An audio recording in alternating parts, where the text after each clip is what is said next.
एक ब्रेकिंग आपण बघूया. दादा तुमची उणीव भासतीये.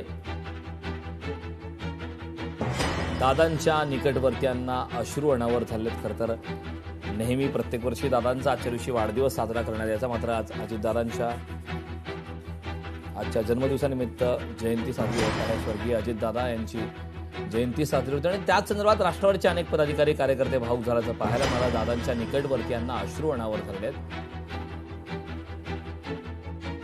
अजित पवार यांच्या जयंतीनिमित्त नेत्यांकडून आदरांजली व्यक्त करण्यात आली.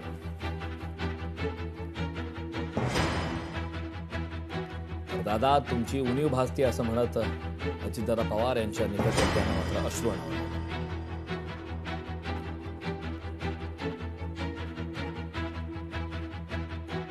अजित पवार यांच्या जयंतीनिमित्त नेत्यांकडून आदरांजली वाहण्यात आली.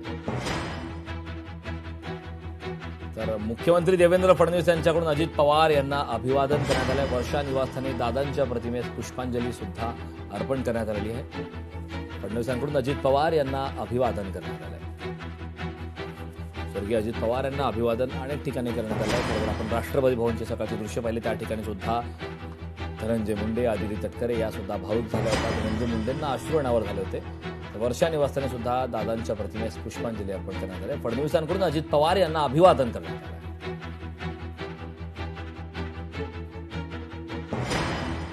फडणवीसांकडून अजित पवार यांना अभिवादन करण्यात आलं. अत्यंत महत्वाची आणि मोठी अपडेट आता पाहायला मिळते. वर्षा निवासस्थानी दादांच्या प्रतिमेस पुष्पांजली अर्पण करण्यात आली. फडणवीसांकडून अजित पवार यांना अभिवादन करण्यात आलं. खरं तर देवेंद्र फडणवीस यांचा सुद्धा आज वाढदिवस आहे आणि आजच्या दिवशी आपण पाहतोय देवेंद्र फडणवीस यांच्याकडून स्वर्गीय अजित पवार यांना अभिवादन करण्यात आलं.